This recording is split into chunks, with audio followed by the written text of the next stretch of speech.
వైకుంఠం వీడి భూలోకానికి వచ్చిన శ్రీ మహావిష్ణువు ఒక పుట్టలో తలదాచుకొని ఉన్నప్పుడు ఒక గోవు తన పాలతో స్వామి ఆకలిని తీర్చేది. దాన్ని గమనించిన గోవుల కాపరి ఆ గోవును కర్రతో కొడతాడు.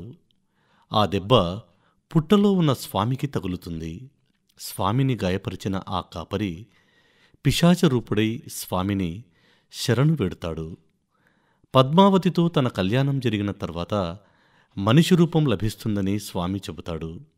అంతేకాకుండా వైకుంఠం వీడి భూలోకానికి వచ్చిన తనను మొదటిసారిగా చూసిన ఆ గొల్లవారి వంశీకులకే తన తొలి దర్శనం లభిస్తుందని శ్రీవారు వరం ఇస్తారు.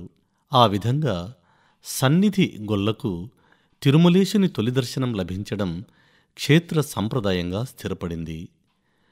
ప్రతిరోజు బ్రహ్మీ ముహూర్తంలో 2:30 లేచి స్నానం చేసి చేతిలో దివిటీ ధరించి అర్చక భవనం వద్దకు చేరుకుంటారు.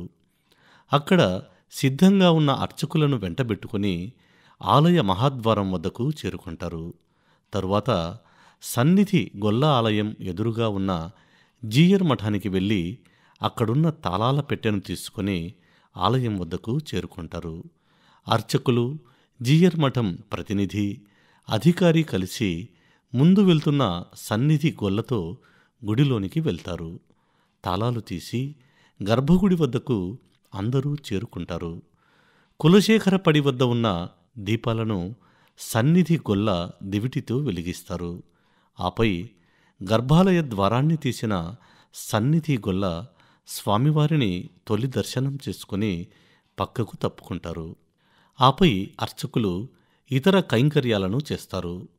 మళ్ళీ సాయంత్రం 4:30 సన్నిధి గొల్ల అర్చక భవనం వద్దకు వెళ్ళి అర్చక స్వాములను వెంటబెట్టుకుని ఆలయంలోనికి తీసుకువెళ్ళి స్వామిని దర్శించుకుని వెనుతిరుగుతారు. రోజులో 2 సార్లు స్వామివారిని ఏకాంతంగా దర్శించుకునే అవకాశం సన్నిధి గొల్లకు లభిస్తుంది. కొన్ని దశాబ్దాలుగా వెంకటరామయ్య తన సోదరుని కుమారుడు రమేష్ యాదవ్తో కలిసి సేవలను అందిస్తున్నారు. 2018లో వెంకటరామయ్య మరణించగా రమేష్తో కలిసి సేవలు అందించిన పద్మనాభం 2021లో మరణించారు. ప్రస్తుతం రమేష్తో పాటు వెంకటరామయ్య రెండో కొడుకు కిషోర్ యాదవ్ సన్నిధి గొల్ల సేవలను అందిస్తున్నారు.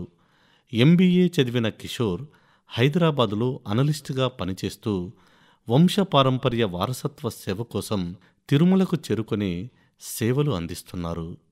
1987లో 2018లో ప్రభుత్వ పరంగా వంశపారంపర్య హక్కులు, ఉద్యోగ పదవీ విరమణ వంటి సమస్యలు వచ్చినా తిరుమలేశుని దయతో మళ్ళీ సన్నిధి గొల్లవంశీకులే తమ వంశపారంపర్య సేవలను కొనసాగిస్తూ వస్తున్నారు.